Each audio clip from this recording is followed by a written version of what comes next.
নবীকে আল্লাহ রাব্বুল আলামিন স্পেশাল কিছু দোয়া দান করেছেন দুনিয়াতে। দুইটা দোয়া দিয়েছেন। সব পয়গম্বর দোয়াগুলো দুনিয়াতেই কইরা ফেলছেন। আমার মায়ের নবী দয়ার নবী স্পেশাল দোয়াটা দুনিয়াতে করে নাই, আখিরাতের জন্য রাইখা দিয়েছেন। পরেরবারে যখন আমার উম্মত কাল কঠিন কিয়ামতের ময়দানে তখন আমার উম্মতের জাহান্নামে যাওয়ার অর্ডার হয়ে যাবে, আল্লাহ রাব্বুল আলামিনের কাছে আমি ফরিয়াদ করব, ও মালিক তুমি আমার উম্মতকে একটা কেউ জাহান্নামে দিও না। ফুলসিরাতের ঘাটে গিয়ে দাঁড়াইয়া থাকবে, আল্লাহ রাসূল সাল্লাল্লাহু আলাইহি ওয়াসাল্লাম হিসাব নিকাশের দিন আল্লাহ তাআলার কাছে বারবার আবেদন করবে, ও মালিক আমার উম্মতকে এখনো কেউ জাহান্নামে আসেনি, আমার উম্মতকে যদি তুমি জাহান্নাম থেকে মুক্তি না দাও আমি আল্লাহ জান্নাতে যাব না। ওরে যুবক ভাই, ওরে সাথী অন্তরের মুসলমান ভাই, ওরে পর্দার অন্তরালের মা বোনেরা, আমি আমার ছেলে মেয়েকে আপনার ছেলে মেয়েকে ওই ইহুদি খ্রিস্টানদের আদর্শ গ্রহণ করিয়েন না। রাসূলের আদর্শে বড় করেন, বিজাতির মতো জীবী জাতিদের মতো চুল কাইটা দিয়েন না। মেয়েদেরকে ইহুদিদের খ্রিস্টানদের যে জামা পরানো হয় ওই জামাগুলার পরায়েন না। নিজের বাসা থেকে টিভি সিনেমা শোনায় দেন, নিজের যদি ফোন থাকে শিশুদের কাছে দিয়েন না। বাচ্চাদের জীবনটাকে ধ্বংস করিয়েন না রে আম্মা জান, ওরে আম্মা জান। রাসূলের কি কি আদর্শ আছে, প্রত্যেকটা কাজে রাসূলের আদর্শ আছে। রাসূলের আদর্শ অনুযায়ী যদি আপনার সন্তানকে বড় করতে পারেন তাহলে ওই সন্তানটা বড় হয়ে বাবা মাকে বৃদ্ধাশ্রমে দিবে না, ঠিক কিনা? আজকে আমরা ইহুদি খ্রিস্টানদেরকে বড় করি, যার কারণে বড় হইলে বাবা সন্তানের পরিচয় সন্তান বাবার পরিচয় দিতে চায় না, বাবা বৃদ্ধ হয়ে যায়, সন্তান বাবাকে দেখে না, মাকে দেখে না।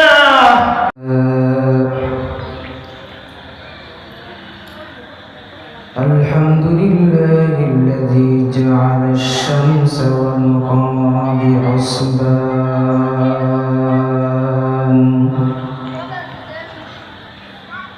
ওয়ান নাজমা ওয়াশ-শাজারা ইয়াসজুদান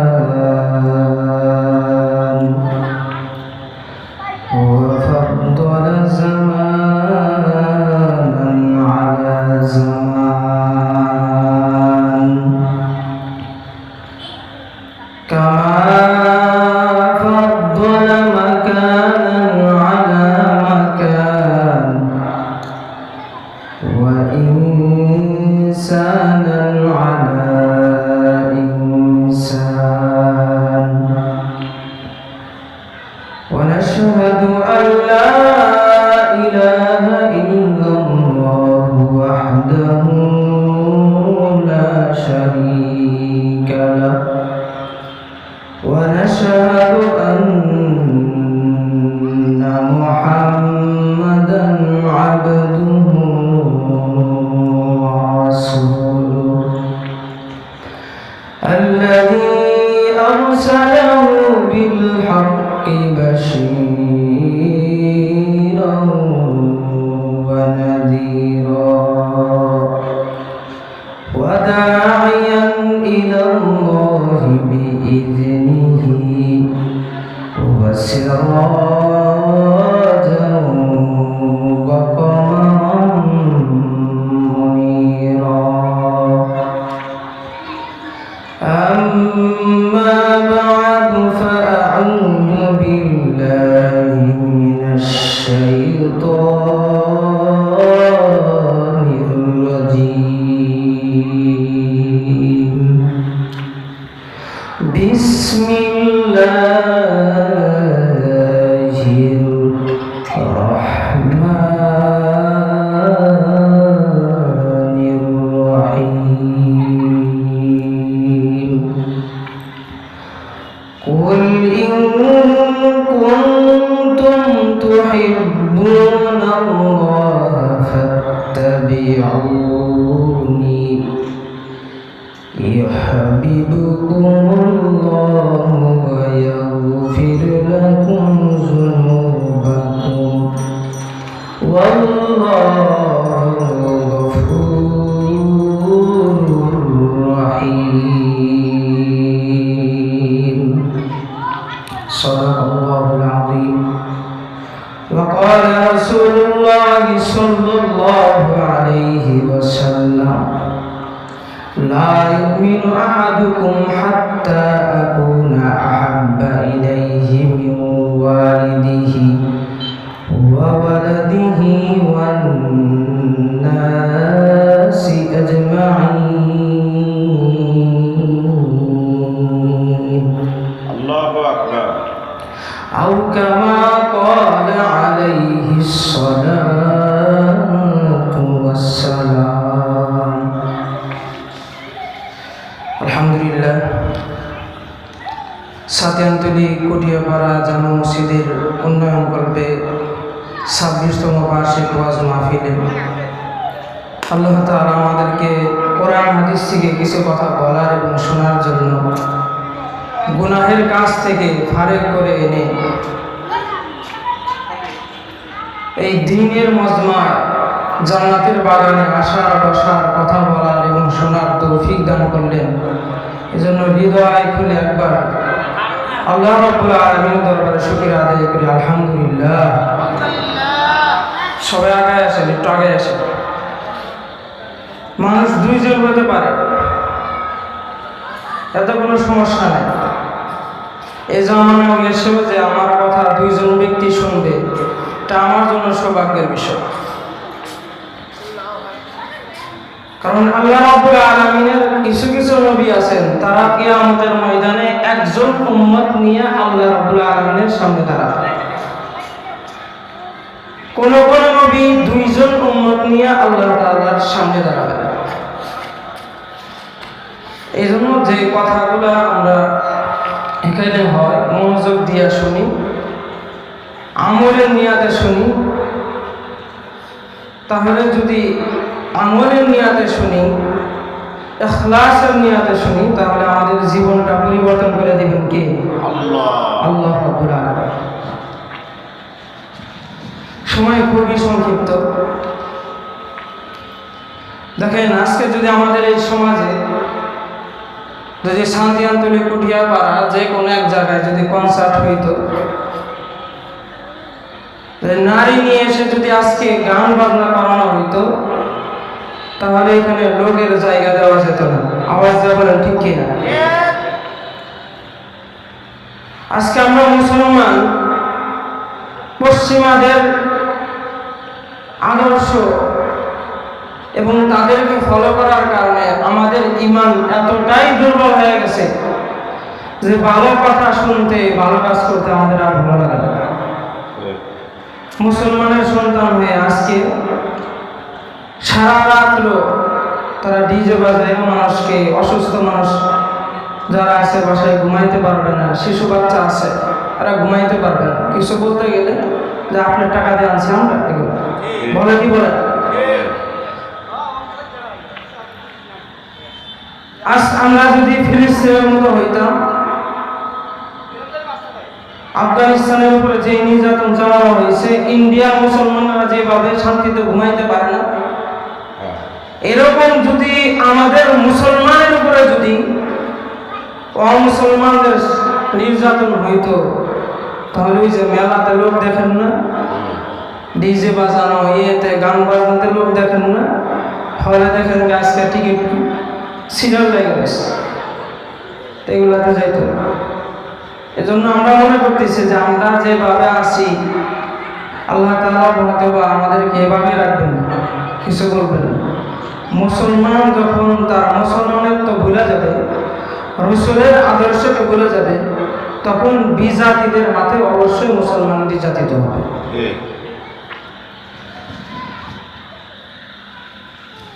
কোরআনের একটা আয়াত তেলাওয়াত করেছি, আয়াতে কারিমা সূরা আলে ইমরানের 31 নম্বর আয়াত। কত নম্বর আয়াত? 31 নম্বর আয়াত। এই আয়াতের আলোকে কিছু কথা বলার এবং শোনার আল্লাহ তাআলা আমাদেরকে তৌফিক দান করুন। আমিন। আল্লাহ রাব্বুল আলামিন সূরা আলে ইমরানের 31 নম্বর আয়াতে বলেন, কুল ইন কুনতুম তুহিব্বুনাল্লাহ ফাত্তাবিউনি ইউহিব্বুকুমুল্লাহ ওয়া ইয়াগফির লাকুম যুনুবাকুম ওয়াল্লাহু গফুরুর রহিম।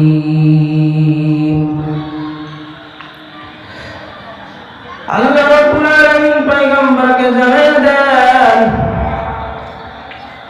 ও পয়গম্বর আপনি আপনার উম্মতকে জানিয়ে দেন, আল্লাহর ভালোবাসা যদি পেতে চাও, কুল ইন কুনতুম তুহিব্বুনাল্লাহ, মালিকের ভালোবাসা যদি তুমি পেতে চাও, ফাত্তাবিউনি ইউহিব্বুকুমুল্লাহ। রাসূল বলেন, ও আমার উম্মতের দল, আল্লাহর ভালোবাসা যদি পেতে চাও তাহলে আমাকে মহব্বত করো, ভালোবাসো। ঠিক। ইউহিব্বুকুমুল্লাহ ওয়া ইয়াগফির লাকুম যুনুবাকুম। রাসূলের আদর্শ যদি গ্রহণ করা যায়, আল্লাহ জানায় দেন তার জন্য 2টা পুরস্কার। কয়টা পুরস্কার? আল্লাহ রাব্বুল আলামিন তাকে মহব্বত করবেন, ভালোবাসবেন। 2 নাম্বার উপহার, আল্লাহ রাব্বুল আলামিন তার জিন্দেগীর সব গুনাহগুলো ক্ষমা কইরা দিবেন। আওয়াজ দিয়ে বলেন না সুবহানাল্লাহ। তাহলে মালিকের ভালোবাসা যদি পেতে চাই, রাসূলকে ভালোবাসা ছাড়া, রাসূলের মহব্বত ছাড়া পাওয়া যাবে নাকি? না, পাওয়া যাবে না। কিন্তু আজকে আমাদের মুসলমানের জন্য খুবই আফসোস, মুসলমানরা ইহুদি খ্রিস্টানদের কালচার তাদেরকে ফলো করে কি করে না? মুসলমান লম্বা জামা পরবে, মাথায় টুপি থাকবে, দাড়িগুলা বড় বড় থাকবে, কিন্তু মুসলমানকে আর হিন্দুকে তার মধ্যে পরিচয় বোঝা যায় না। দাড়িগুলা কেটে কিরিম কইরা ফেলে, ও কি মেয়ে মানুষ না ছেলে মানুষ বোঝার কোন কায়দা আছে না? নাই, বোঝা যায় না। কাদের ফলো করে? বিজাতিদের ফলো করে। ওই আমার যুবক ভাই, রাসূলের আদর্শ গ্রহণ না করিয়া তুমি যদি ওই ইহুদি লাল চামড়াওয়ালাদের আদর্শ যদি গ্রহণ করো, শান্তি কখনো পাইবা না। ওটার ভিতরে কোনো শান্তি নাই। আজকের যুবক ছেলেরা রাসূলের আদর্শ গ্রহণ না করিয়া চুল কিভাবে কাটে দেখছেন কি? দেখেন নাই? মনে হয় ইন্দুর বান্দরে কেটে রাখছে। মুসলমানদের ঈমানকে কিভাবে ধ্বংস করা যায় ইহুদি খ্রিস্টানরা ঐক্যবদ্ধ হইয়া প্রতিনিয়ত তারা একসাথে হইয়া ঐক্যবদ্ধ হইয়া মিটিং করে, কারণ ওরা ভালো করে জানে মুসলমানের ইমানের পাওয়ার কেমন ওদের জানা আছে না নাই? বদরের যুদ্ধ ৩১৩ জন সাহাবী আর অপরপক্ষে ১০০০, এরপর মুসলমানদের সাথে পারছে না, হারছে। কেন মুসলমানের সাথে পারে নাই? তাদের মধ্যে আছে আল্লাহর ভয়, তাকওয়া। রাসূলের আদর্শ তাদের মধ্যে ছিল, এই জন্য তাদের সাথে পারে নাই। এখনো যদি আমরা রাসূলের আদর্শকে গ্রহণ করতে পারি, অবশ্যই আল্লাহ মুসলমানদেরকে বিজয় দান করবেন। আজকে রাসূলের আদর্শ থেকে আমরা দূরে থাকার কারণে আজ মুসলমানদের এই অবস্থা। আল্লাহ তাআলা সূরা আহজাবের ভিতরে বলেন, লাকাদ কানা লাকুম ফি রাসূলিল্লাহ উসওয়াতুন হাসানাতুন লিমান কানা ইয়ারজুল্লাহ। আল্লাহু আকবার। বিকালামে জিন্দা কুরআনে হাকিম তাকাযারাত আনহু আফহামুর রিজালি। রাসূলের আদর্শ গ্রহণ করতে হবে। যদি তুমি মুসলমানদের সাথে বিজয়ী হতে চাও, রাসূলের আদর্শ ছাড়া বিকল্প আর কোন কিছু নাই। আর বিজাতিদেরকে যখনই ফলো করবি রে ভাই, ও মুসলমান ইমানদার ভাই, তখনই বিজয় আর কখনোই পাওয়া যাবে না। নির্যাতন আর নির্যাতন। রাসূলুল্লাহ সাল্লাল্লাহু আলাইহি ওয়াসাল্লাম মুসলমানদের জন্য তো কম কষ্ট করার নাই, কম মার খায় নাই। কেমন নবী, আল্লাহ তাআলা কেমন পয়গম্বর আমাদেরকে দান করলেন।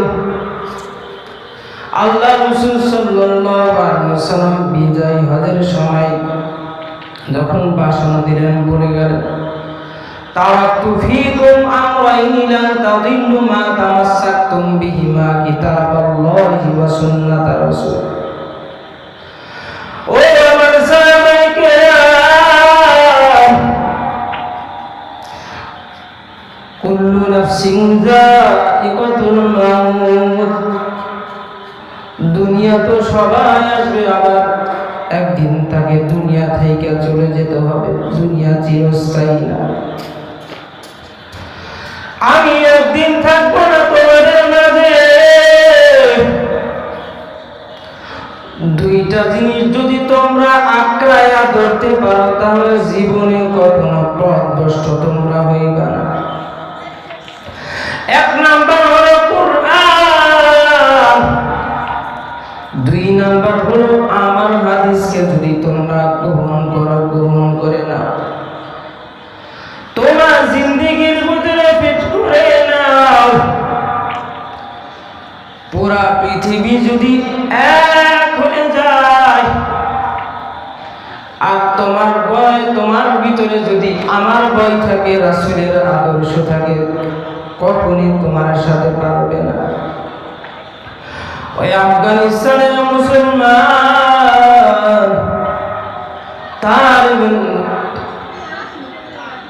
তালেবানদের সাথে 20 বছরে আমেরিকা যুদ্ধ করেছে কি করে নাই?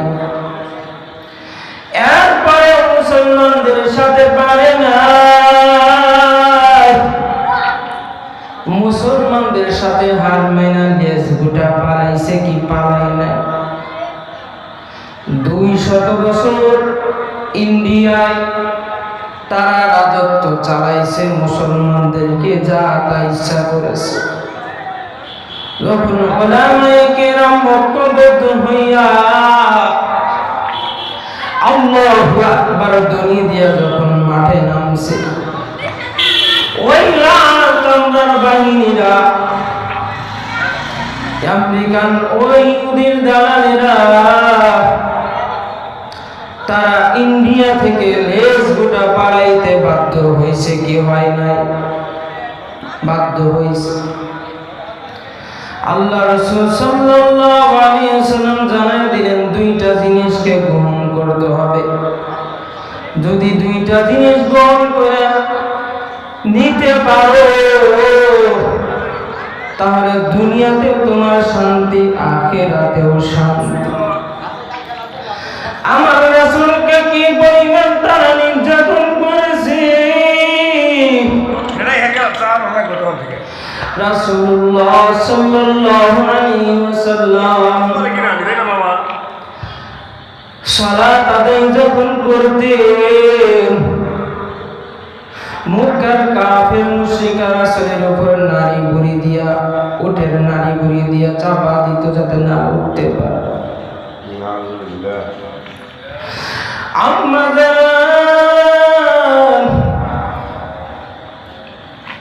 হুজুর সাল্লাল্লাহু আলাইহি ওয়াসাল্লামের মেয়ে ফাতেমা যখন জানতে পারেন, গিয়া বাবার উপর থেকে নারী বুড়িগুলা সরাইয়া দেয়। ইহুদিরা তো আমাদের বন্ধু না, ওরা তো হলো আমাদের শত্রু। রাসূল সাল্লাল্লাহু আলাইহি ওয়াসাল্লামকে মারার জন্য পায়তারা করেছে।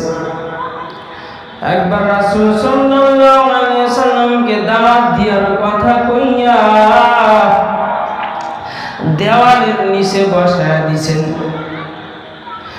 আল্লাহ তাআলা জিবরাইলের মাধ্যমে জানায় দেন, ও পয়গম্বর, আপনি এখান থেকে উঠে সরে যান, আপনাকে মারার জন্য তারা ফোন দিয়ে দিয়েছে। আপনি যদি এখান থেকে না সরে যান তাহলে উপর থেকে পাথর ফালায় আপনাকে দুনিয়া থেকে বিদায় করে দিবে। রাসূল সাল্লাল্লাহু আলাইহি ওয়াসাল্লামকে এত নির্যাতন করেছে, সে আবু তালিবের ভিতরে 3 বছর রাসূলকে রাখছে, খাবার খাইতে দেয় নাই। নিষ্ঠুর কাফের বেঈমান আর রাসূলকে কি রকম কষ্ট দিয়েছেন সাহাবায়ে কেরামকে। গাছের পাতা খেয়ে জীবিকা উপার্জন করছেন, নিজের জীবনটাকে চালাইছেন, এত কষ্ট করেছেন। মক্কাতে যখন দাওয়াত দিলেন তখন তারা আজেবাজে কথা বলতো, তোমার নিজের আত্মীয় স্বজনকে তুমি দাওয়াত দিয়া তোমার পথে আনতে পারো না, আমাদের কেন দাওয়াত দাও? আল্লাহ রাসূল সাল্লাল্লাহু আলাইহি ওয়াসাল্লাম তায়েফের ময়দানে গেছেন, এরপরেও আল্লাহ রাসূল সাল্লাল্লাহু আলাইহি ওয়াসাল্লামের উপর দয়া করেন। কাফের বেঈমানেরা গেছে, ওইখানে খবর পাঠায় দিছে, ওইখানে কাফের বেঈমানে গিয়া আল্লাহ রাসূল সাল্লাল্লাহু আলাইহি ওয়াসাল্লামকে নির্যাতন করেছে। রাসূলুল্লাহ সাল্লাল্লাহু আলাইহি ওয়াসাল্লাম বেহুশ হয়ে যাইতেন, দাঁড়াইতে পারতেন না, তারা দান করে দিতেন। আবার রক্তাক্ত করত, আবার রাসূল বেহুশ হয়ে গেলে আবার দান করে দিয়ে আবার কষ্ট দিয়েছেন। রাসূলুল্লাহ সাল্লাল্লাহু আলাইহি ওয়াসাল্লাম দ্বীনের জন্য কি পরিমাণ কষ্ট করেছে। আল্লাহ রাব্বুল আলামিন ব্যবস্থা পাঠিয়ে দিয়েছেন, জিবরাইল আলাইহিস সালাতু ওয়াস সালামকে পাঠিয়ে দিলেন। জিবরাইল আলাইহিস সালাতু ওয়াস সালাম এসে পাহাড়ের উপরে নিয়ে গেলেন। পাহাড়ের ফেরেশতারা উপস্থিত, ইয়া রাসূলুল্লাহ, আপনি যদি আমাকে আমাকে আদেশ করেন তাহলে কওমে লূতের মতো তাদেরকে ধ্বংস করে দিই। দুই পাহাড়ে গিরিপথে তাদেরকে উল্টায়া দে। আমার রাসূলের আদর্শ মায়া মহব্বত কেমন ছিল? রাসূল বলছেন না না। তায়েফের ময়দান থেকে পরবর্তীতে তাদের ছেলে সন্তানরা আল্লাহকে বিশ্বাস করবে, আমার আদর্শ গ্রহণ করবে। তারপরে রাসূলুল্লাহ সাল্লাল্লাহু আলাইহি ওয়াসাল্লাম তাদের প্রতি সন্দেহ নাই। কেন নাই না? উম্মতের প্রতি মহব্বত ভালোবাসার কারণে নেই। হাজারো ব্যথা বেদনার পরে ফিরে আসনি তুমি আপন ঘরে। ধীরের কাজে তুমি দিয়েছ নিজেকে বিলিয়ে। তায়েফের কাফেরেরা চিনল না আলো, দুষ্ট ছেলেদের পিছু দিল নিয়ে। হে রাসূল তোমাকে ভুলি আমি কেমন করে? হে রাসূল তোমাকে ভুলি আমি কেমন করে? সবকিছু বলতে পারি, রাসূলকে বলতে পারি না। সব নবীকে আল্লাহ রাব্বুল আলামিন স্পেশাল কিছু দোয়া দান করেছেন দুনিয়াতে। দুইটা দোয়া দিয়েছেন। সব পয়গম্বর দোয়াগুলো দুনিয়াতেই কইরা ফেলছেন। আমার মায়ের নবী দয়ার নবী স্পেশাল দোয়াটা দুনিয়াতে করে নাই, আখিরাতের জন্য রাইখা দিয়েছেন। পরকালে যখন আমার উম্মত কাল কঠিন কিয়ামতের ময়দানে তখন আমার উম্মতের জাহান্নামে যাওয়ার অর্ডার হয়ে যাবে, আল্লাহ রাব্বুল আলামিনের কাছে আমি ফরিয়াদ করব, ও মালিক তুমি আমার উম্মতকে একটা কেউ জাহান্নামে দিও না। ফুলসিরাতের ঘাটে গিয়ে দাঁড়ায় থাকবে। আল্লাহ রাসূল সাল্লাল্লাহু আলাইহি ওয়াসাল্লাম হিসাব নিকাশের দিন আল্লাহ তাআলার কাছে বারবার আবেদন করবে, ও মালিক আমার উম্মতকে এখনো কেউ জাহান্নামে আসেনি। আমার উম্মতকে যদি তুমি জাহান্নাম থেকে মুক্তি না দাও আমি আল্লাহ জান্নাতে যাব না। ওরে যুবক ভাই, ওরে সাথী অন্তরের মুসলমান ভাই, ওরে পর্দার অন্তরালের মা বোনেরা, আমি আমার ছেলে মেয়েকে আপনার ছেলে মেয়েকে ওই ইহুদি খ্রিস্টানদের আদর্শ গ্রহণ করিয়েন না। রাসূলের আদর্শে বড় করেন। বিজাতির মতো জীবী জাতিদের মতো চুল কাইটা দিয়েন না। মেয়েদেরকে ইহুদিদের খ্রিস্টানদের যে জামা পরানো হয় ওই জামাগুলার পরায়েন না। নিজের বাসা থেকে টিভি সিনেমা শোনায় দেন। নিজের যদি ফোন থাকে শিশুদের কাছে দিয়েন না। বাচ্চাদের জীবনটাকে ধ্বংস করিয়েন না রে আম্মা জান।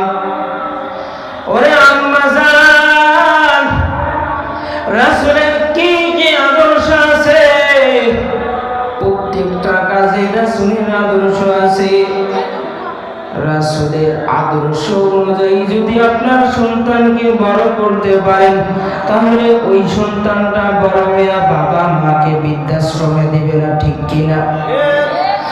আজকে আমরা ইহুদি খ্রিস্টানদেরকে বড় করি, যার কারণে বড় হইলে বাবা সন্তানের পরিচয় সন্তান বাবার পরিচয় দিতে চায় না, বাবা বৃদ্ধ হয়ে যায়, সন্তান বাবাকে দেখে না, মাকে দেখে না,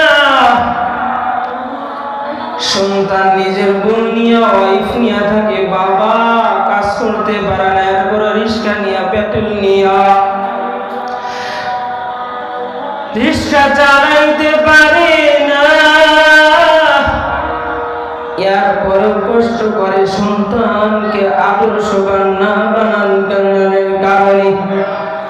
এই জন্য যে ছোটাফাটা আলোচনা করেছি আম্মা জান, যদি আদর্শওয়ালা যদি না বানাইতে পারেন, পয়গম্বরের আদর্শ যদি না ঢুকাইতে পারেন, তাহলে ওই পরিণতি কিন্তু আপনার ভোগ করতে হবে।